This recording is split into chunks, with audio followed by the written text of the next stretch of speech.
오늘 마태복음 맥잡기 25번째 시간 하도록 하겠습니다. 오늘은 마태복음 24장을 여러분 이제 가서 보시면 1절부터 시작해서 24장이 51절까지 이렇게 길게 나와 있습니다. 마태복음 24장은 성경 예언을 이해하는 데 있어서 매우 중요한 이와 같은 그 말씀입니다. 그렇기 때문에 제가 24장 하나만 따로 떼서 그래서 24장에 대해서 오늘 말씀 전체를 이게 이렇게 돼 있는 거다 하고 여러분에게 설명을 하는 그런 시간을 가지려고 이렇게 생각을 했습니다. 자, 나오는 배경을 먼저 살펴보겠습니다. 예수님이 3년 반 동안 공생의 생활을 하시면서 구약 성경에 나와 있는 메시아 이적들, 표적들, 또 메시아가 해야 될 그런 모든 일들을 많은 사람들에게 공개적으로 보여주시면서 내가 구약 성경에 예언이 된 메시아로 저 하늘에서 뜻이 이루어진 그 왕국을 이 땅에 이루려고 온 이와 같은 하나님의 아들이다. 이런 것들을 유대인 지도자들에게 계속해서 유대인들에게 공개적으로 말씀하셨어요. 종교인들이 말을 듣지 않습니다. 3년 반 동안 그와 같은 그 표적과 이적, 예수님의 권능 있는 그런 말씀, 정말 이렇게 얼굴을 이렇게 우리 같은 경우에는 보기만 하고 말씀을 이렇게 한번 듣기만 해도 그냥 철퍼덕 주저앉을 것 같은 그런 생각이 드는데 그분은 3년 반 동안 그렇게 이야기를 듣고 그렇게 하는데도 그 위선과 가식, 고집을 버리지 못해요. 이렇게 되면서 제가 지난주에 마태복음에서 가장 중요한 부분 마태복음 23장 36절에서 39절 예수님께서 너희가 이렇게 고집을 피우고 나를 거부하기 때문에 내가 주려고 했던 그 하늘의 왕국이 이제 초림에서 재림으로 연기가 된다. 이 왕국의 연기에 대한 그런 그 말씀을 예수님이 이제 해주세요. 그러고 나서 이제 24장이 나오는 겁니다. 24장은 많은 사람들이 오해하고 있어요. 많은 사람들이 오해하고 있습니다. 이 부분의 해석에 따라서 7년 환란이라고 한 이 환란 전에 교회가 휴고를 받는지 환란을 통과한 이후에 그 다음에 교회가 휴고를 받는지 여러분 이게 별거 아닌 것 같아도 환란 전 휴거냐 환란 통과 휴거냐가 성도들의 삶의 질을 결정을 하는 거예요. 이것 때문에 구원받는 건 아닙니다. 구원 이미 받은 사람이니까 성도라고 제가 말씀드린 거예요. 구원받은 이후에도 환란 전 휴거냐 환란 통과 후의 휴거냐 어떤 걸 믿느냐에 따라서 저와 여러분의 삶의 질이 달라져요.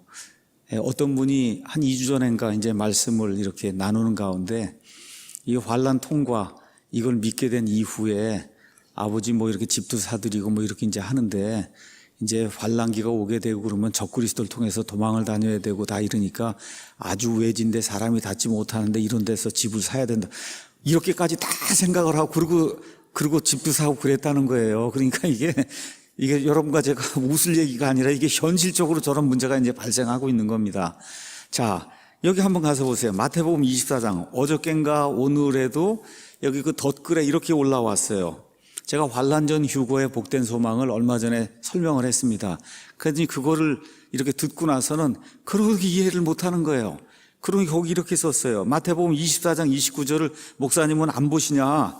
거기 가서 보니까 그 날들의 환란 뒤에 즉시 해가 어두워지며 달이 자기 빛을 내지 아니하고 별들이 하늘에서 떨어지며 하늘들의 권능들이 흔들리고 그때 사람의 아들의 표적이 나타나고 이렇게 되면서 예수님이 오신다. 이렇게 돼 있으니 환란 통과 이후에 예수님의 재림이 있는 거 이렇게 되기 때문에 환란을 우리가 반드시 통과해야 된다고 성경이 이렇게 기록을 하고 있는데 왜 목사님은 성경대로 안 믿습니까? 이렇게 이제 이야기를 하는 거예요.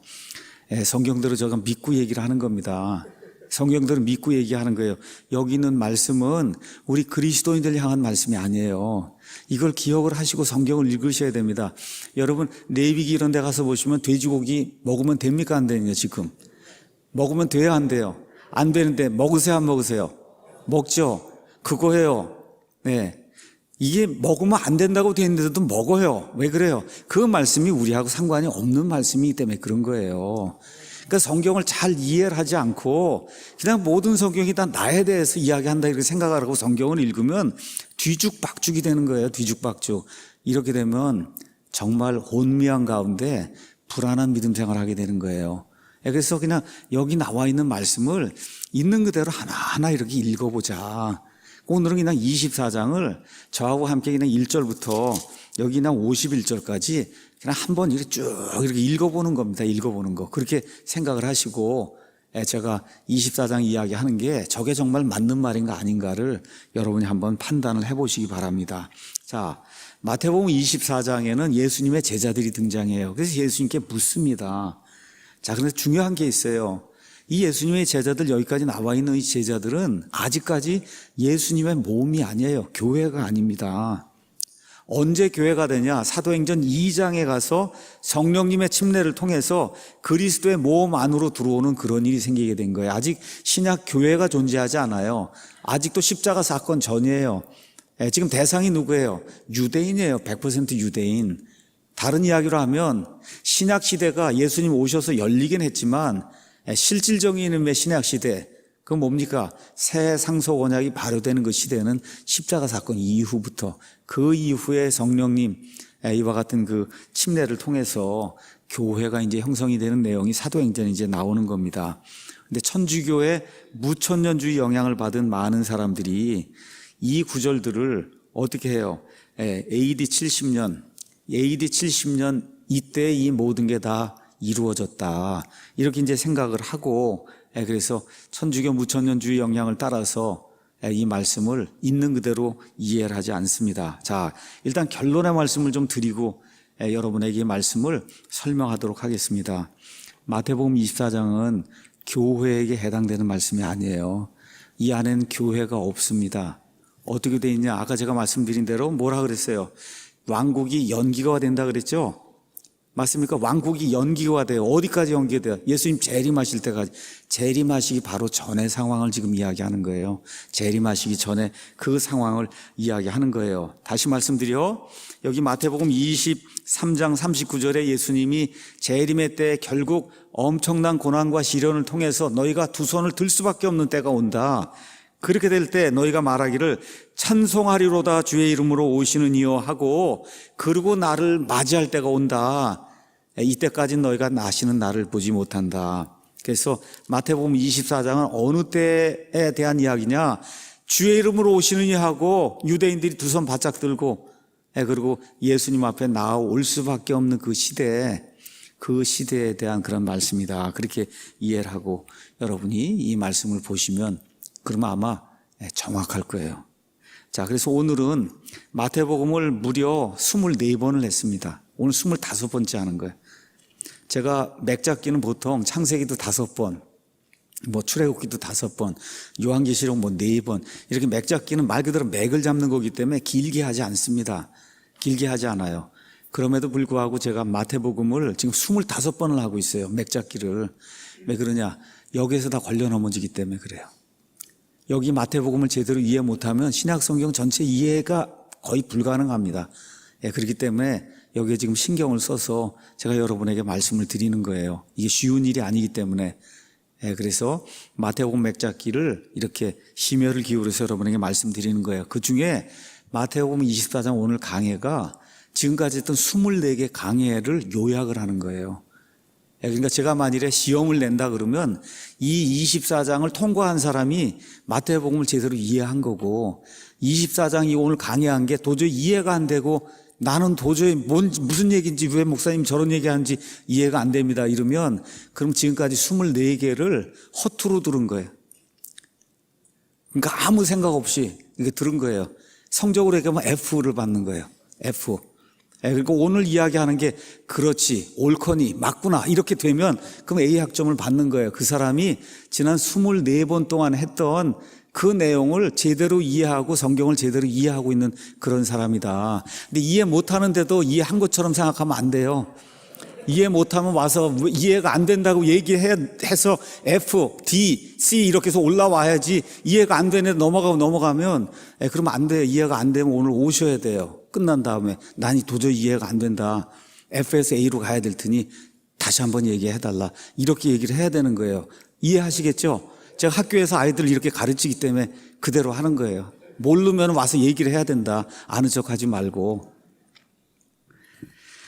자, 시대를 한번 크게 이렇게 보겠습니다. 자, 이제 구약 시대가 이제 마감이 되려고 하는 시점이에요.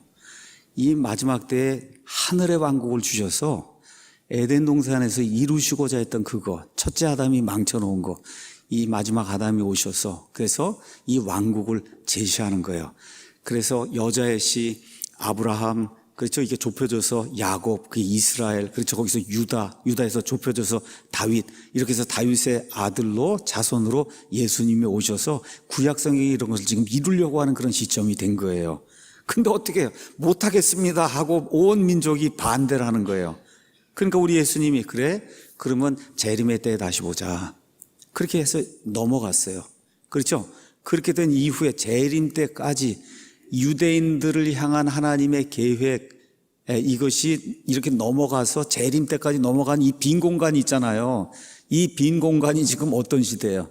교회 시대의 이 빈 공간이 교회 시대, 저와 여러분이 이 빈 공간에 지금 여기 교회 시대에 지금 살고 있는 거예요. 그러면 재림의 때가 다시 되려면 교회 시대는 막을 내려야 되겠죠? 맞습니까? 예. 교회 시대는 막을 내려야 돼. 그 교회 시대 막이 어떻게 내려요? 예수님께서 공중에 강림하시며 나팔 소리가 울려날 때 교회에 속한 사람은 예수님 안에서 죽은 모든 사람은 다 부활하든지 아니면 휴거가 돼서 교회 시대가 막이 내리는 거예요. 교회 시대가 끝이 나는 겁니다. 이렇게 되면서 어떻게 해요? 이제는 왕국 프로그램을 다시 구동을 해야 되잖아요. 그러니까 하늘의 왕국이 가까이 왔다 해서 예수님 오시는 게 다시 시작이 돼야 되잖아요. 그리고 결국은 어떻게 돼요? 주의 이름으로 오시느냐고 받아들이려면 보통 고집이 센 사람들이 아니잖아요. 이 사람들이. 안 되니까 어떻게 해요? 창세 이후로 한 번도 당해보지 못한 그런 대환란을 허락해서 사면초가가 돼서 하나님 외에는 우리를 구원해 줄 사람이 없습니다 하고 바짝 손을 드는 그 일이 일어나는 그 기간을 성경은 7년 대환란기라고 7년 환란기라고 얘기하고 그 환란기 특별히 후반부 3년 반을 창세 이후로 없던 큰 환란이라고 이야기하는 겁니다. 그럼 다시 한번 묻겠습니다. 7년 환란기에는 교회가 있습니까 없습니까? 이 땅에 없죠. 그러면 7년 환란기에 구원받은 사람은 있습니까 없습니까? 있죠. 엄청나게 많아요. 요한계시록 7장 가서 보여. 큰 환란기에 많은 사람이 구원받습니다. 그런데 이 사람은 교회에 속한 사람들이 아니면 단순히 구원받은 사람들이에요. 구원받은 사람이 교회는 아니라니까요. 교회는 아니에요. 이거를 기억하셔야 돼요. 그럼 구약시대에 속한 사람들 많은 사람 구원받았죠. 그 사람들 교회입니까? 교회는 아닙니까? 아브라함 교회예요? 교회 아니에요? 아니에요. 구원받았어요. 차이가 없어요. 구원받았다는 데는.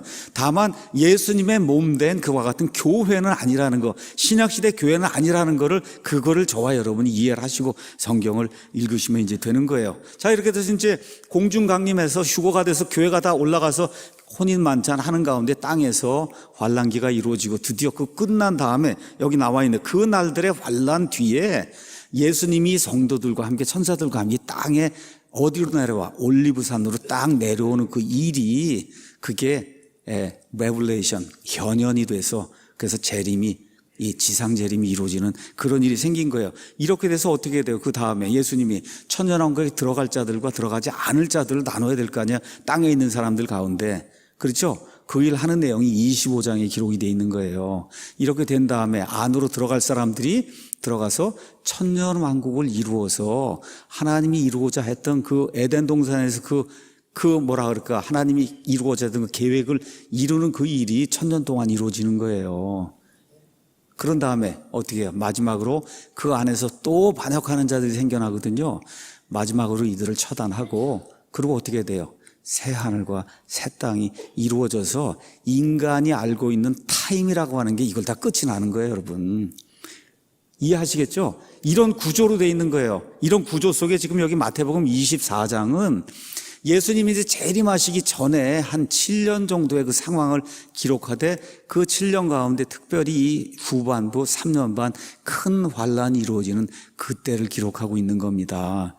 요거를 통과해야 A가 되는 거예요, 여러분. 요걸 통과해야. 예. 이해하시겠습니까, 여러분? 집에 가시려고 다 A라고 그러시네, 이거 보니까. 자, 이제 설명을 하겠습니다. 자, 1절에서 이제 5절 가서 보니까 이렇게 돼 있어요. 예수님께서 성전을 떠나서 가실 때 그분의 제자들이 성전의 건물들을 보여드리려고 그분께 나아오매 예수님께서 그들에게 이르시되 너희가 이 모든 것을 보지 아니하느냐 진실로 내가 너희에게 이르노니 여기서 돌 하나도 다른 돌 위에 남지 아니하고 다 무너지리라 하시니라. 자, 예수님의 제자들 가운데 아직도 세상에 있는 이 육적인 성전에 관심을 두고 있는 그런 사람이 있어요. 예수님이 3년 반 동안 가르치면 뭐라 내가 성전이라고 그렇게 이야기하잖아요. 하나님이 성전이잖아요. 이제 그렇게 됐는데 저 돌덩어리 저거 지어놓은 거 저게 얼마나 멋있습니까? 이렇게 하고 정말 그 옛날에 그 예루살렘 그 성전 헤롯이 이거 지어놓은 성전은 이게 금으로 다 이렇게 다 장식을 하고 그래서 저 멀리서 이렇게 보잖아요. 그럼 말 그대로 그냥 해가 이렇게 비치거나 할 때 이렇게 보면은 너무 아름다운 그런 건물이었다는 거예요.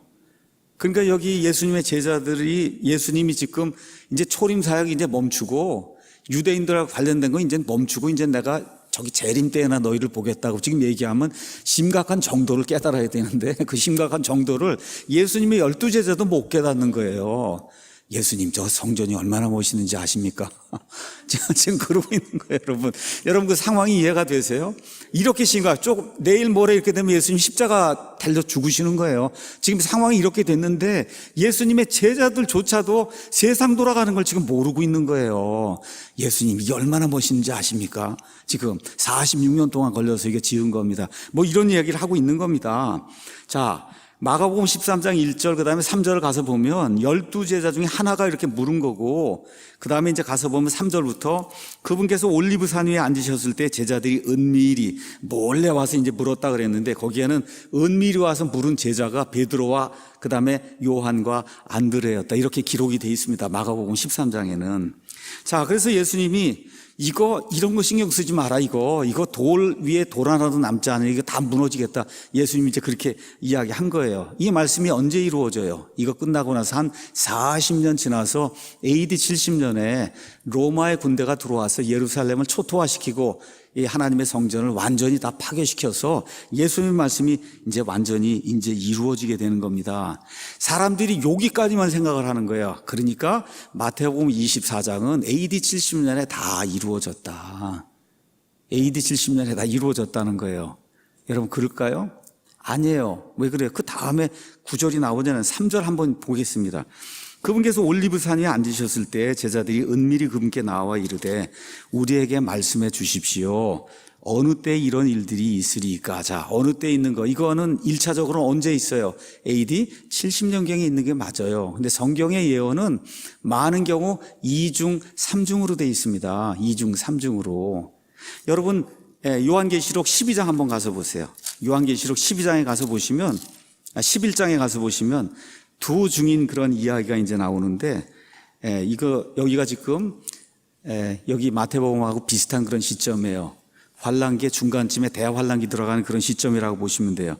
자, 또 내가 막대기 같은 갈대를 받으며 그 천사가 서서 이르기를 일어나 하나님의 성전과 제단과 그 안에서 경배한 자들을 측량을 해라. 자, 그러면 예수님 오시기 전에 예루살렘에 성전이 있습니까? 없습니까? 여기 말씀 그대로 믿으시면 있어야잖아요. 있으니까 가서 측량을 하라는 거예요. 성전 밖에 있는 뜰은 내버려 두고 측량하지 말라. 그것을 이방인들에게 주셨은지 그들이 그 거룩한 도시를 42달 동안 발로 짓밟는다는 거예요. 여러분 그러면 AD 70년에도 이방인들이 와서 밟고 그렇죠. 나중에 예수님 오시기 바로 전에 저 있는 저 예루살렘 저 성전도 이방인들이 와서 짓밟아서 이와 같은 일이 생기도록 만든다는 거예요. 그러니까 이게 AD 70년에 다 끝난 게 아닙니다.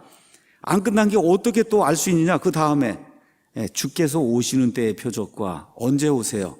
아까 그랬잖아요. 너희가 주의 이름으로 오시는 이여 하고 나를 맞아들일 때가 있다 그랬죠. 그 지금 보니까 그게 언제예요? 재림의 때잖아요. 그러니까 재림의 때의 표적과 세상 끝의 표적이 뭐냐고 지금 묻는 거예요. 여러분 이게 지금 다 이루어졌습니까? AD 70년에? 안 이루어졌잖아요.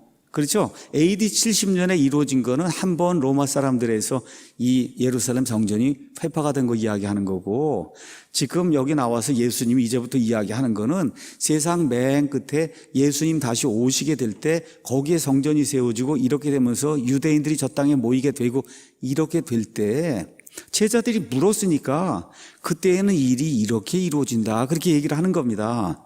그러면 논리적으로 여기 3절에 그렇게 물었어요. 맨 마지막 때 무슨 일이 있겠습니까? 하고 물었으면 예수님이 대답을 하는 그 내용이 언제에 대한 내용이에요? AD 70년이에요? 아니면 세상 맨 끝에 이야기예요? 당연한 세상 맨 끝에 이야기죠. 맞습니까? 교회나 어떤 목사가 달리 이야기해도 그거 들을 필요가 없는 거예요. 왜 그래요? 성경이 스스로를 이야기하잖아요. 뭐라 그래? 세상 맨 끝에는 무슨 일이 있겠습니까? 하고 제자들이 물으니까 예수님이 세상 맨 끝에는 이런 일이 있다 이야기하니, 이 일이 AD 70년에 이루어집니까? 안 이루어집니까? 여기 밑에 있는 일이 안 이루어지잖아요. 여러분 이해하시겠죠? 예. 그래서 성경을 그냥 물 흐르듯이 저와 여러분이 다른 책을 읽을 때 여기서 뭐라고 얘기하면 논리적으로 이건 이렇게 나오겠구나, 이래서 문자 그대로 이렇게 따라서 읽듯이 그냥 읽으시면 이건 AD 70년에 이루어질 일이 아니구나. 그러면 AD 70년에 이게 다 이루어졌다 그러면 세상 끝이 AD 70년이 돼야 되는 거예요. 맞습니까? 그러면 AD 70년에 예수님이 오셔야 되는 거란 말이에요. 그런 일이 생겼어요, 안 생겼어요? 역사적으로 안 생겼단 말이에요. 그러니까 여기 나와 있는 일은 세상 맨 끝에 예수님 다시 오시게 될 때, 유대인들이 저 땅에 다시 모이게 될 때 하나님의 왕국 그걸 다시 세우게 될 때 그때의 일이구나. 그거를 기억을 하시고 이제 읽으시면 되는 겁니다. 자, 그러면서 마지막 때에 4절에 아무도 너희를 속이지 못하도록 주의하라. 많은 사람이 내 이름으로 와서 내가 그리스도라 하며 많은 사람을 속인다. 여기 재림의 이제 표적이 많은 사람이 와서 속인다는 거예요. 아까도 이야기했죠. 우리 김홍균 형제가 진화론으로 속이고 사회주의 공산주의로 속이고 동성애로 속이고 하여튼 뭐 여러 가지 이론을 가지고 와서 사람들이 이제 속입니다. 그렇죠? 다 그리스도라 그러고 우리나라에도 그리스도가 한두 명이 아니에요, 지금. 예. 뭐 딴 데 갈 것도 없어요. 우리나라만 해도 한두 명이 아니라고 이게. 그렇죠. 이런 일들이 생긴다는 거예요. 그러면서 5절 가서 보니까 많은 사람이 내 이름을 몰아서 내가 그리스도라 하면 많은 사람을 속인다. 아예 지금은 자기가 하나님이라는 사람도 있으니까. 그래서 많은 이들이 속아 넘어간다는 겁니다. 자, 맨 마지막 때에 사람을 미혹하는 그런 일이 있어서 도저히 이게 진리가 아닌 것 같은데 이거 진리를 믿는 그런 일이 생긴다는 거예요. 자, 한번 보겠습니다. 데살로니가 후서 한번 보겠어요. 왜 이런 일이 생기느냐? 데살로니가 후서에 가서 보시면 2장에 이렇게 이제 기록이 되어 있습니다. 데살로니가 후서 여기에는 적그리스도가 오는 때, 맨 마지막 때에 대한 내용이 기록이 되어 있습니다.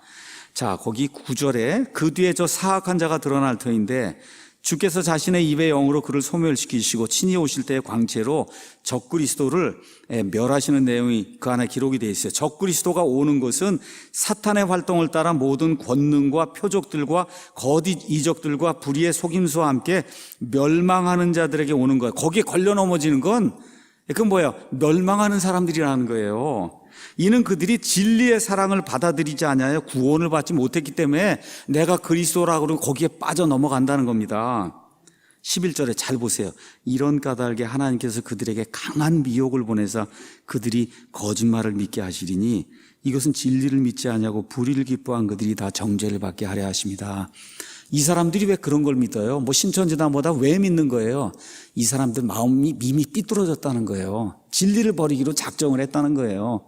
그러니까 하나님이 그래? 그럼 내가 엄청나게 큰 거짓말이나 이런 거 다 가져다 줄 테니까 너희 마음대로 믿어라. 이렇게 해서 결국은 자기 욕심에 빠져서 그러한 욕심에 빠져서 이와 같은 거짓 진리를 믿는 일이 맨 마지막 적그리스도가 오는 시대에 이루어진다고 지금 예수님의 말씀을 뒷받침하는 내용이 이 안에 이제 기록이 되어 있습니다. 자, 그 다음에 이제 가서 보니까 너희가 전쟁들과 전쟁들의 소문을 들을 터이나 주의하여 불안해하지 말라. 아마 다른 성경에는 전쟁과 전쟁으로 되어 있다. 그래서 어떤 분들이 그게 제1차 세계대전이고 제2차 세계대전이다. 그렇게 이야기하더라고요. 그래서 저도 옛날에 그런 줄 알았어요. 그랬더니 그게 아니고 전쟁들과 전쟁들, 많은 전쟁들엔 소문이 있는데 주의해서 불안해하지 마라. 이 모든 일들이 반드시 일어나야 하되 아직 끝은 아니다. 여러분, 이 끝이 무슨 끝일까요?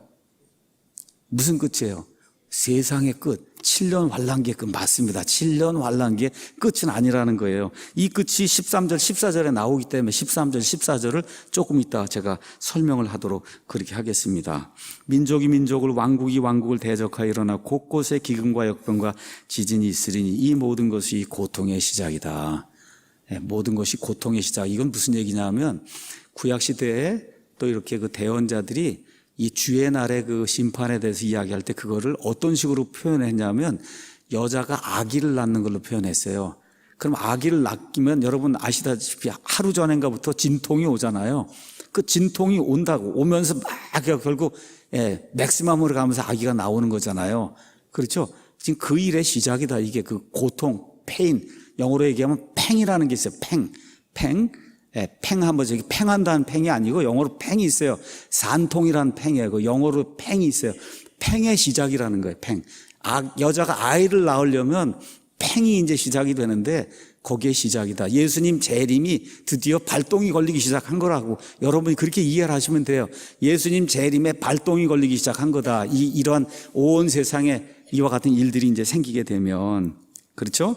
그때 많은 사람이 그때 이 모든 것이 고통의 시작이다. 9절에 그때 그들이 너희를 넘겨줘 고통받게 하고 너희를 죽이리니 너희가 내 이름으로 인해 모든 민족들에게 미움을 받는다. 이렇게 기록이 되어 있습니다.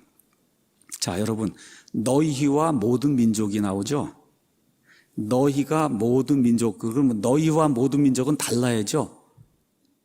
맞죠? 너희와 모든 민족들이 달라야 되는 거예요. 그 너희가 누구예요? 유대인들 얘기하는 거예요. 저 이스라엘이 모든 민족들에게 미움을 받아.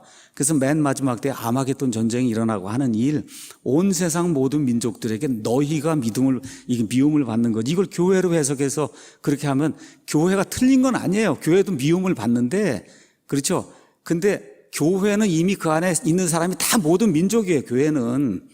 모든 민족들이 다 교회에 속하는 거잖아요. 그 모든 민족들이 모든 민족들을 미워한다. 이거 하면 안 되는 거잖아요. 지금 앞뒤 문맥이 너희를 미워하는 모든 민족들이 있는 거예요. 그러니까 모든 민족들하고 너희는 이게 엔티티가 달라야 되는 거예요. 그 너희는 누구예요? 누구? 유대인들, 이스라엘을 지금 이야기하고 있는 겁니다. 자, 그 다음에 이제 12절 가서 이제 보니까 많은 거짓 대언자가 일어나고 많은 사람을 속이고 불법이 성행함으로 많은 사람의 사랑이 식어진다. 자, 13절, 14절이 이게 또 아주 중요한 겁니다. 그러나 끝까지 견디는 자, 끝이 아까 나와 있는 그 끝이에요. 6절에 이 모든 일들이 반드시 일어나야 돼. 아직 끝은 아닌데 끝까지 견디는 자, 그는 구원을 받는데 여러분 이거 13절만 딱 떼서 하면은 보통 이제 알미니언주의라고 얘기하는데 구원을 잃어버릴 수 있다고 주장하는 사람들이 애용하는 그런 구절이 여기 나와 있는 13절이에요. 끝까지 교회에서 하라는 대로 해서 믿음을 지켜야 그래야 구원받는다고 이야기하거든요. 이 끝은 그 끝이 아닙니다, 여러분. 가서 봐요. 그 다음에 나와 있잖아요. 왕국의 이 복음이 모든 민족들에게 증언되기 위해 온 세상에 선포되리니 그제야 끝이 온다는 거예요. 그럼 여러분 여기 13절 끝, 14절 끝, 그렇죠? 6절의 끝, 이 끝은 뭘 이야기하는 거예요? 세상 끝을 이야기하는 거지 목숨 다하는 끝이 아닌 거 여러분 이해하시죠? 이걸 통과해야 A를 받는 거예요, 다시. 이거를 자꾸 목숨 다 할 때까지로 그 끝으로 이렇게 해석을 하면 그거는 out of context, 문맥 밖에서 자의적 해석하는 거예요. 여기 문맥이 뭘 얘기하는 문맥이냐? 세상 맨 끝에 7년 환란기가 이루어질 때 그 끝을 지금 이야기하는 거지 목숨 다할 때까지 그 끝을 이야기하는 게 전혀 아니다. 자, 다시 말씀드릴게요. 여기에 그리스도인이 하나도 없습니다. 그렇죠? 팔레스타인 땅에서 이루어지는 거 24장 16절 그때 유대에 있는 자들 여러분 유대가 어디에 있어요? 저기 팔레스타인인데 저기 이스라엘 땅에 저 유대가 있지 여기 대한민국 강원도 이런 데 유대가 없습니다. 맞습니까? 그래서 거기 있는 그 사람들 팔레스타인 땅에 대한 그런 이야기예요. 청중이 누구예요? 유대인이에요. 어떤 사람들이냐? 15절에서 20절 거기 나와 있는 것처럼 어떻게 해요? 안식일을 지켜야 되고 그렇죠. 율법을 지켜야 되고 그래서 멀리 도망가지 못하고 이러한 사람들 다 누구예요? 유대인들을 향해서 이 말씀이 주어지고 있는 거예요. 또 어떻게 해요? 성전 예배를 드려요. 24장 15절에 대언자 다니엘을 통해 말씀하신 바 황폐하게 하는 가증한 것이 거룩한 것 성전. 그 맨 끝에 가서 성전에 가서 예배를 드리는 사람 누구예요? 유대인들 이야기하는 거예요. 유대인들. 여기에 무슨 영적인 유대인 이런 거 없습니다. 어떤 유대인이냐? 100% 문자적인 유대인, 저 팔레스타인이 돌아온 저 유대인들에 대한 그런 이야기예요. 자, 다시 한번 보겠습니다. 이게 끝이 이루어지니까, 자, 29절 보세요. 그 날들의 환란이 다 끝나서 끝이 되니까 여러분 죽음이 와요? 아니면 재림이 이루어져요? 여러분, 목숨의 끝이라고 하면 끝이 나오면 죽어야 되잖아요. 근데 이게 환란이 다 끝났어요. 그 다음에 재림이 이루어져요? 사람이 죽어요? 재림이 이루어지잖아요. 지금 그 끝을 이야기하는 거예요. 그 끝. 이 모든 환란들의 그 끝, 그 얘기를 지금 하고 있는 겁니다. 죽음이 이루어지는 게 아니고. 자, 그래서 14절 여기 왕국의 이 복음이 모든 민족들에게 증언되기 위해 온 세상에 선포되리니 그제야 끝이 온다. 많은 선교단체들이 이 구절을 어떻게 해요? 천국 복음이 온 세상에 선포가 되어 예수님이 오니까 미전도 정족에게 가서 열심히 복음을 선포해야 예수님이 빨리 온다. 이렇게 얘기해서 뭐 그게 나쁘다는 얘기가 아니에요. 제 얘기는 복음 선포하고 전도하는 거 좋은 얘기입니다.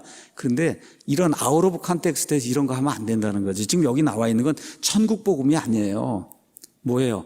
왕국이 가까이 왔다. 회개하라, 하늘의 왕국이 가까이 왔다고 하는 이 복음이 온 세상 모든 사람들에게 증언이 돼서 메시아가 통치하는 왕국이 이 땅에 임한다는 이걸 지금 전한다고 얘기하는 거지. 우리가 지금 전하고 있는 예수님의 십자가의 보혈로 말미암아 구원받는다는 이걸 지금 전한다는 게 아니에요. 여러분 이해하시겠습니까? 그래서 너희가 주의 이름으로 오시는 이에 하고 나를 받아들일 때까지 나를 다시 보지 못한다고 했는데 그렇게 하면서 받아들이는 그때에 어떻게 돼? 그때는 왕국이 이루어져야 될 거 아니에요. 그렇죠? 그러면 이 사람들이 온 세상에 뭘 선포해야 되겠어요? 왕국이 가까이 왔다. 그럼 그 일을 위해서 누가 필요해요? 이스라엘 백성이 필요하잖아요. 그게 요한계시록 7장에 나오는 유다 지파, 그렇죠? 르우벤 지파 여기서 12,000명씩 나와서 14만 4천이 나오는데 그 14만 4천이 누굽니까, 여러분? 100% 유대인이잖아요. 그 유대인들이 온 세상을 다니며 메시아 왕국 통치가 이제 가까이 왔다라고 선포를 하는 거예요. 그게 지금 이 왕국의 이 복음이 온 세상에 이렇게 증언되는 그와 같은 일이다. 여러분 이해하시겠죠? 예. 자, 이제 그 이야기가 이제 끝난 다음에 15절에 가서 보니까 그런즉 대언자 다니엘을 통해 말씀하신 바 황폐하게 하는 가증한 것이 거룩한 것에 선 것을 너희가 보거든 누구든지 읽는 자는 깨달을지어다. 우리 이거 접어두시고 다니엘서 9장으로 가시죠. 다니엘이 지금 바빌론 포로 생활을 갔습니다. 대언자 예레미야의 그 책을 읽어보니까 포로 생활이 70년 간다는 거예요. 근데 포로 생활 70년이 거의 다 된 거예요. 다 된 거예요. 그래서 하나님께 기도하는 겁니다. 이제 우리 백성이 이제 돌아가야 되지 않겠습니까? 하고 하나님께 열심히 기도했더니 그랬더니 드디어 이 천사가 와서 그래서 24절에 내 백성에 대한 이야기를 내가 해주겠다. 24절 보겠습니다. 주께서 내 백성, 다니엘의 백성이 누구죠? 유대인들과 내 거룩한 도시, 거룩한 도시가 어디예요? 예루살렘에게 70년이 아니라 71회를 정하셨다, 하나님이. 그러니까 70년이 지난 다음에 한번 돌아가는 거, 그거는 일시적인 거고, 너희 유대인들과 예루살렘을 향해서 영구적으로 하나님이 지켜야 될 것 같은 칙령이 있는데 그 칙령으로는 71회를 정했다는 겁니다. 이렇게 되면 범법이 그치고 죄들이 이제 끝나고 불법에 대해 화해가 이루어지고 영존하는 의가 이제 가져오게 되고 관상과 대언이 봉인되고 지극히 거룩하신 분에게 기름을 붓는 그런 일이 생기는 71회가 정해져 있다는 겁니다. 뭐 여러분 71회에 대해서 다 아시지만 이게 71회니까 70이 7개 있다는 뜻이에요. 490이 있다는 거예요. 가서 보시면 490년이라는 사실을 누구나 알 수가 있습니다. 자, 이렇게 돼서 이제 결국은 예수님 이제 오시기 전에 이런 모든 일들이 형성이 되면서 그래서 69일회가 이제 지나고 그러니까 연으로 따지면 483년이 지난 이후에 27절 가서 보겠습니다. 그가 많은 사람과 한 일해 동안, 적그리스도가 이제 나타나서 많은 사람과 한 일해 동안 7년 동안 언약을 확정하리니 그가 그 일해의 한중간에 3년 반이 지났을 때 희생물과 봉헌물을 그치게 하며 또 가증한 것들로 뒤덮게 하여 심지어 완전히 끝날 때까지 그것을 황폐하게 성전에 들어가서, 그래서 데살로니가 후서 2장에 가서 보니까 이렇게 기록이 되어 있습니다. 여기 2장 4절에 그는 대적하는 자요 하나님이라 불리거나 혹은 경배받는 모든 것 위로 자기를 높이는 자라서 하나님처럼 하나님의 성전에 들어, 나중에 이제 저 예루살렘의 성전이 이제 지어지게 되면 처음에 3년 반 동안 이스라엘을 위하는 척 하다가 3년 반이 딱 되는 그 시점에 자기가 그 안에 쑥 들어가서는 내가 하나님이니까 이제 내게 경배하라고 하는 그런 일을 한다는 거예요. 그게 다니엘이 말한 바 멸망에 가증하게 하는 것이 거룩한 것이 서는 그런 일을 이야기하는 거예요. 그래서 예수님이 너희 백성 유대인들 향해서 너희 대언자 다니엘이 몇백 년 전에 이 예언의 말씀 준 거 기억하지 않냐? 거기 서서는 안 될 때 멸망에 가증한 것이 이렇게 쓰는 그 일. 그럼 그 일은 여러분 우리 땅 강원도에서 일어날 거예요? 저 유대 땅 예루살렘에서 일어날 거예요? 그리고 유대 땅에서 일어나지 않겠어요? 그 일이, 그래서 성전이 세워지고 거기에 적그리스도가 쑥 들어가서 내가 하나님이라고 경배하는 그런 일이 생기거든. 그 얘기를 하는 거예요, 우리 예수님께서. 그러면 어떻게 해요? 거기 예수님이 누구든지 읽는 자는 깨달을지어다. 깨달아야 된다는 거예요. 여기 나와 있는 누구든지도 누구에게 해당되는 거예요? 원래는 유대인들에게. 그래서 뭐라 그래요, 예수님이? 그때 유대에 있는 자들은 산들로 도망을 해야 된다. 산으로가 아니라 산들로예요. 산이 또 교회라고 그러는 사람이 있어요. 아닙니다. 산들로. 유대에 많은 산들이 있는데 어떻게 해요? 여러분 영적으로 도망하면 안 돼요. 어떻게 해요? 진짜 도망을 가야 되는 거예요. 지금 적그리스도가 잡으러 오니까. 그래서 도망을 실제 갑니까 안 갑니까? 유대인들이 가요. 어디로 가요? 요한계시록 12장 가서 보니까 미가엘과 용이 전쟁을 하다가 용이 견디지 못하니까 땅으로 내려오죠. 그렇죠? 이렇게 해서 어떻게 해요? 메시아를 낸 그 민족 이스라엘을 핍박하니까 이스라엘이 광야로 쫓겨 들어가서 그렇게 해서 어떻게 해요? 거기 1260일 동안 보호를 받는 그런 일이 생기잖아요. 그렇죠? 그런데 그런 지방에 가면 산들이 있고 한데 그러한 산들, 여기 유대에 있는 그런 산들로 누가 도망가는 거예요? 유대인들이 도망가는 거예요. 유대인들. 그렇죠? 지붕에 있는 자는 자기 집에서 무엇을 취하러 내려가지 말며, 진짜 지붕입니다. 들에 있는 자는 옷을 가지러 되돌아가지 말고, 진짜 옷 얘기하는 거예요. 그 날들에는 아이 벤 자들과 젖 먹이는 자들에게 화가 있다. 애가 요만한 애가 있으면 어떻게 도망을 가겠어요? 이런 거를 애를 이렇게 전도하지 못한 사람은 애를 벤 사람이고, 그렇죠? 뭐 영적으로 어린 사람은 이렇게 얘기하면 안 되는 거예요. 말 그대로 적그리스도가 군대를 데리고 유대인들을 완전히 몰살을 시키려고 몰려오니 어떻게 도망가라는 거예요. 이러할 때 애가 있으면 진짜 화가 있는 겁니다. 이야기가. 그리고 뭐라고 했어요? 너희의 도피하는 일이 겨울이나 안식일에 일어나지 않도록 너희는 기도해야 된다. 안식일에 왜 그래요? 도망갈 수 있는 거리가 있잖아요. 유대인들은 율법을 지키기 때문에 그날 들어오면 그냥 앉아서 죽는 수밖에 없잖아요. 그렇게 되지 않도록 기도를 해라. 왜 겨울이에요, 여러분? 또 어떤 분이 겨울이 영적으로 침체되는 때라. 아니에요. 그게 아니고 유대인들의 겨울이 혹독하게 추워요. 그 유대인들의 겨울이면 저 밑에 오스트레일리아는 뭘까요? 여름이잖아요. 그러니까 안 되는 거예요, 이거는. 어떻게 돼요? 이건 반드시 유대 지방의 겨울, 그렇죠? 유대 지방에서 유대인들이 지키는 안식일, 그 안식일을 지키는 걸 이야기하는 거지 저와 여러분에게 전혀 해당이 안 되는 그런 이야기다. 있는 그대로 저와 여러분이 믿어야 되는 겁니다. 자, 이제 이렇게 이야기한 다음에 예수님이 그때 큰 환란이 있으리니 세상이 시작된 이래로 이때까지 그런 환란이 없었고 이후에도 없다. 나중에 3년 반 동안 마귀가 이 땅에까지 내려온다고 계시록 12장에 기록이 돼 있잖아요. 그의 천사들 3분의 1과 함께 이 땅에까지 내려서 사람들 아주 극도로 괴롭혀서 예수님이 그때가 어느 때라 그래요? 노아의 때와 같다. 노아의 때 천사들이 내려와서 사람들의 그 딸들을 취해갖고 말 그대로 성적인 것과 같은 엄청난 혼란이 생기고 사람들 사악한 일이 생기는 거 여러분 창세기 6장에 기록이 돼 있잖아요. 그 결과 노아의 홍수가 임하지 않았습니까? 그렇죠. 이와 같은 엄청난 일이 맨 마지막 그 3년 반 큰 환란기 때 일어나게 된다. 그래서 어느 정도냐, 스가랴서 13장 가서 보니까 그 땅에 있는 사람들 가운데 3분의 2가 죽임을 당하고, 그렇죠? 3분의 1이 살아남는데 용광로에서 금과 은을 재련하는 것 같이 그렇게 재련을 받고 그러고선 살아난다고 이야기를 하고 있어요. 그 정도로 혹독한 때다. 우리 아까 다니엘서 읽었잖아요. 다니엘서 한번 다시 보겠습니다. 다니엘서 12장 가서 보시면 12장 1절에 똑같은 이야기가 그 안에 기록이 되어 있어요. 그때 내 백성의 자손들 유대인들 위하여 일어서는 큰 통치자 미가엘이 일어날 것이요 또 고난의 때가 있으리니 그것은 민족이 있은 이래로 그때까지 결코 없었던 그런 고난이다. 여러분 이해하시겠죠? 계시록 12장의 유대인 탄압, 그 다음에 여기 마태복음 24장에 예수님이 말씀하신 큰 환란, 여기 다니엘서 12장에 다니엘을 통해서 그 큰 환란이 이루어진 게 그 뭐예요? 민족이 있으니라도 한 번도 일어나지 않았던 그런 엄청난 그런 고난.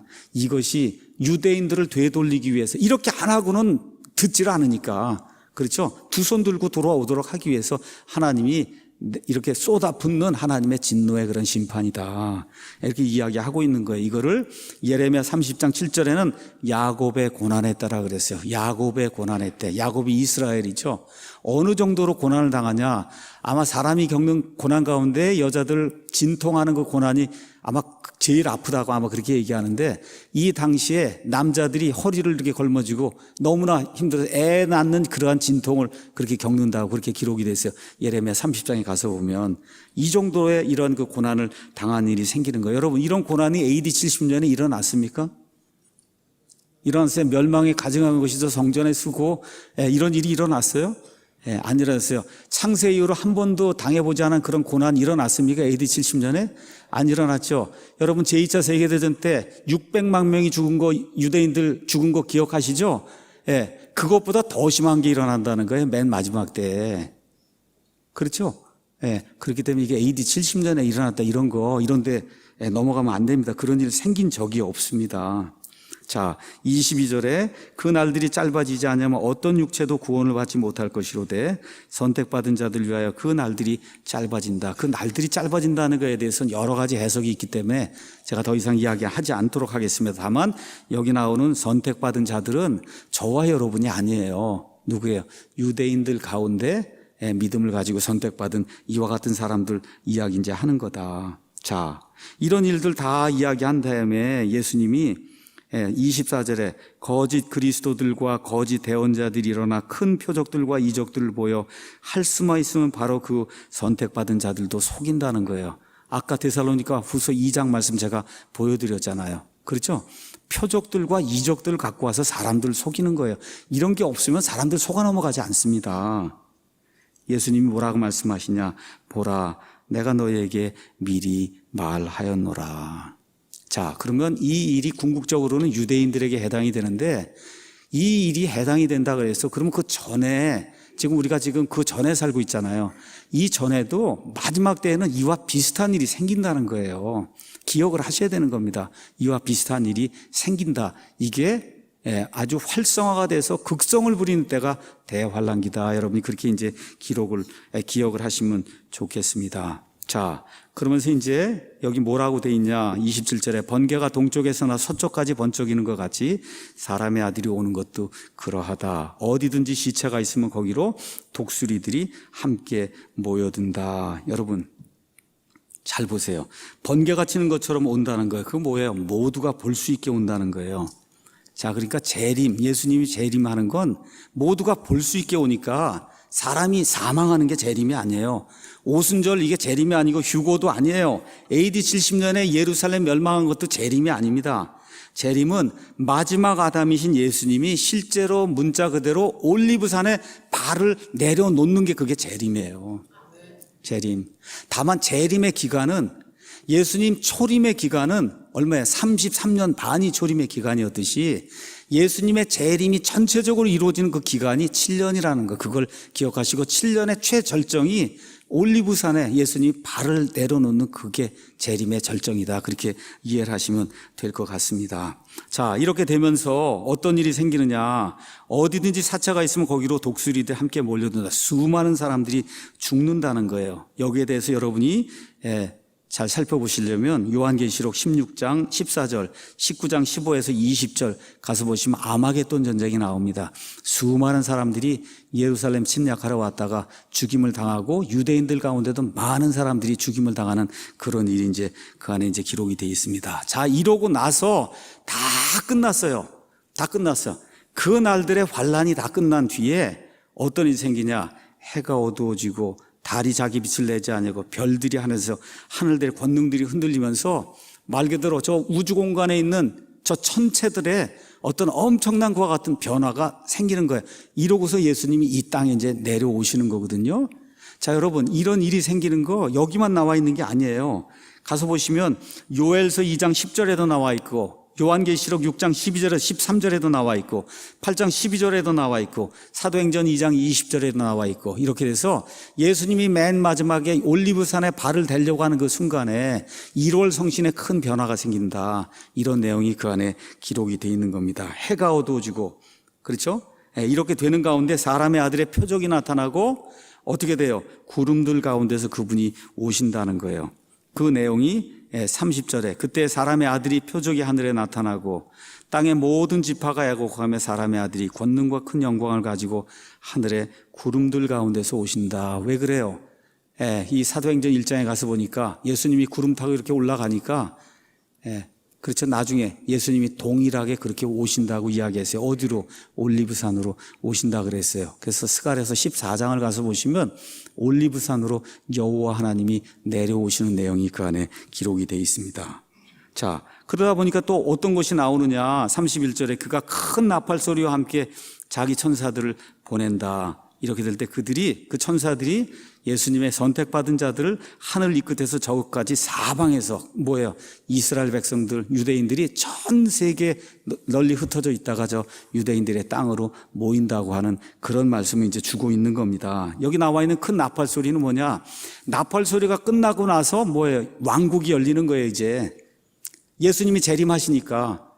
그렇죠? 그래서 여러분이 요한계시록을 가서 보시면 처음에 이제 봉인의 심판이 나오고 나팔의 심판이 나오고 그 다음에 맨 마지막에 이렇게 호리병 같은 병을 갖다 쏟는 그런 심판이 나와요. 이런 거를 순서대로 이렇게 기록이 된 게 아니라 그래서 이 봉인의 심판도 7년을 커버하는 거고, 그렇죠? 그 다음에 한 3년 반쯤부터 시작해서 이 7 나팔 심판이 해서 끝나는 거고, 맨 마지막에 집중적으로 이 병을 가지고 이 맨 마지막에 7개가 부어지면서 세상 끝이 이제 오는 걸 이야기하는 거예요. 그래서 여기 가서 보시면 7번째 그 심판, 우리 한번 가서 보겠습니다. 요한계시록 11장 보겠습니다. 요한계시록 11장. 11장 가서 보시면 7번째 나팔을 7번째 천사가 붑니다. 15절에 7째 천사가 나팔을 불매 하늘에 큰 음성들이 있어 이르되 이 세상의 왕국들이 우리 주와 그분의 그리스도의 왕국들이 되었고 그분께서 영원 무궁토록 통치한다. 7번째 천사가 7번째 나팔을 불면 그 이후부터 왕국이 이루어진다는 거예요. 왕국이. 그래서 예수님 오시면서 나팔 소리와 함께 이와 같은 일들이 이루어진다. 자, 32절에 이제 무화과 나무 비유 이런 거, 여러분 무화과 나무 그다음에 포도원 이런 것들이 이스라엘을 가리킨다 이런 얘기는 많이 들었을 겁니다. 더 이야기하지 않겠습니다. 34절에 진실로 내가 너희에게 이르니 이 세대가 지나가기 전에 이 모든 일들이 성취가 된다. 이 세대에 대해서 많은 사람들이 1948년 5월 이스라엘이 이렇게 부활한 그 이후부터 이게 이 세대가 된다 이렇게 생각하시는 분들이 많이 있어요. 그런데 성경에 가서 보면 앞뒤 문맥상 그렇게 돼 있지 않습니다. 이 세대가 뭐냐? 33절이 이루어진 세대가 이 세대예요. 33절에 그런즉 이와 같이 너희가 이 모든 일들을 볼 때 그때가 가까이 곧 문들 앞에 이른 줄을 너희가 안다. 무슨 얘기예요? 환란기에 일어나는 그런 모든 일들을 보는 그 세대가 이 세대예요. 물론 1948년 5월에 이스라엘이 돌아와서 국가를 형성한 이후에 이 세대 쪽으로 가까이 온 건 맞아요. 근데 그때부터 사람들이 한 세대가 30년이니까 그러면 48에다 78년에 오시겠군요, 예수님이. 그래서 예수님이 안 오시니까 한 세대는 50년이라 그러더라. 또 해서 이렇게 자꾸 날짜를 더하는 일을 하지 말라는 거예요. 여기 나와 있는 이 세대는 거기 있는 것들, 이 모든 것들을 보는 세대를 이야기하는 거예요. 그거 언제 이루어져요? 7년 환란기 때 거기 들어가서 이걸 보는 그 세대를 이야기하는 걸로 저와 여러분이 이해를 하시면 좋을 것 같습니다. 자, 이렇게 하고 36절에서 이제 41절에는 그 날에 대해 이야기하면서 노아의 날과 같다. 노아의 날. 그래서 창세기 6장을 자세히 가서 보셔야 됩니다. 노아의 날. 이제 이 말씀을 이제 해주시고, 그 다음에가 이제 중요한 게 나옵니다. 그때 두 사람이 40절에 들에 있을 터인데 하나는 붙잡혀가고 다른 하나는 남겨질 것이요. 두 여자가 방앗간에서 맷돌을 갈고 있을 터인데 하나는 붙잡혀가고 다른 하나는 남겨지리라. 왜 붙잡혀가냐? 왜? 죽으러 붙잡혀가는 겁니다. 여러분, 이게 휴거가 아니고. 많은 사람들이 이걸 읽고는, 맨 끝에 이제 드디어 우리가 휴거 되는구나. 휴거 얘기가 하는 게 아니에요. 휴거는 이 사건 되기 7년 전쯤에입니다. 휴거가, 예수님 믿는 사람이 휴거가 된 거예요. 이건 붙잡혀 가는 거예요. 붙잡혀 가면 어디로 가냐? 28절에 어디든지 사체가 있으면, 사체가 있는데 거기 끌려가서 죽임당하는 게 거기 나와 있는 거예요. 그걸 어떻게 할 수 있느냐? 이 똑같은 말씀이 누가복음 17장에 기록이 되어 있습니다. 누가복음 17장 26절 한번 가서 보겠어요. 자, 보겠습니다. 누가복음 17장 34절 가면 똑같은 얘기가 나옵니다. 내가 너에게 이르노니 그 밤에 두 남자가 한 자리에 누워 있을 터인데 하나는 붙잡혀가고 다른 하나는 남겨질 것이요. 두 여자가 함께 맷돌을 갈고 있을 터인데 하나는 붙잡혀가고 다른 하나는 남겨질 것이라. 두 남자가 들에 있을 터인데 하나는 붙잡혀가 다른 하나는 남겨지리라. 예수님이 그렇게 얘기하니까 그들이 그분께 응답하여 이르되 주여 어디로 옵니까? 어디로 붙잡혀갑니까? 그렇게 물어보잖아요. 그랬더니 그분께서 그들에게 이르시되 어디든지 시체가 있는 곳이면 독수리들이 거기로 함께 몰려든다. 죽으러 가는 겁니다. 죽으러. 왜 그래? 하나님 말씀 믿지 않고 이렇게 하다가 그 많은 유대인들이 죽임을 당하거든요. 즉 그 얘기를 하는 거지 이게 휴거받는 게 아니다. 잘 기억하셔야 됩니다. 자, 이거 끝난 다음에 42절에서 44절 주인이 언제 올지 모른다. 그 주인이 언제 돌아오냐? 누가복음 12장 36절 가서 보면 그 주인이 결혼식을 마치고 돌아온다는 거예요. 가서 보세요. 제가 다 시간이 없기 때문에 다 얘기하잖아요. 결혼식을 마쳐. 결혼식을 마치면 뭐예요? 신부가 이미 저 위에 올라가 있는 거예요, 여러분. 신부가. 누가 신부예요? 예수님의 신부가. 저와 여러분 교회가 휴거가 돼서 올라가서 어떻게 그리스도의 심판석에서 모든 걸 심판받고 어떻게 돼요? 그리스도의 혼인 만찬이 열려갖고 저와 여러분이 거기서 다시 결혼하고 주인과 함께 오는 거예요, 이게. 이렇게 돼 있는 거예요. 누가복음 12장 36절. 그렇게 기억을 하시고 45에서 51절은 신실한 종과 신실하지 않은 종, 지혜로운 종. 지혜로운 종이 어떤 종이냐? 끝까지 견뎌야 된다. 여러분, 끝까지 견디는데 강원도로 도망가서 되는 게 아니에요. 이게 믿음을 가지고 그리고 이 적그리스도가 주는 그 표를 받지 않고 이 유대인들이 그러고 견뎌야 된다는 거예요. 그 이야기를 하면 믿음이 없으면 다 그리스도의 표를 받습니다. 적그리스도의 표를. 믿음을 가지고 그리고 끝까지 견디고 이렇게 되면 그 다음에 이제 나오는 일이 뭐겠어요? 내려오시면은 어떻게 하겠어요? 사람들을 심판을 해서 천년왕국에 들어갈 사람, 들어가지 못할 사람을 구분해야 될 거 아니에요? 그러고 나서 천년왕국이 이루어지는 그 내용이 25장에 기록이 되어 있는 겁니다. 자, 말씀을 이제 마치도록 하겠어요. 어떻게 A 학점 다 되시겠어요? 보니까 이해가 좀 되셨어요? 이거는 교회에 대한 얘기가 아니구나. 이해되셨어요? 집에 못 가게 한다고 하니까 다 이해한다고 그러는 것 같은데.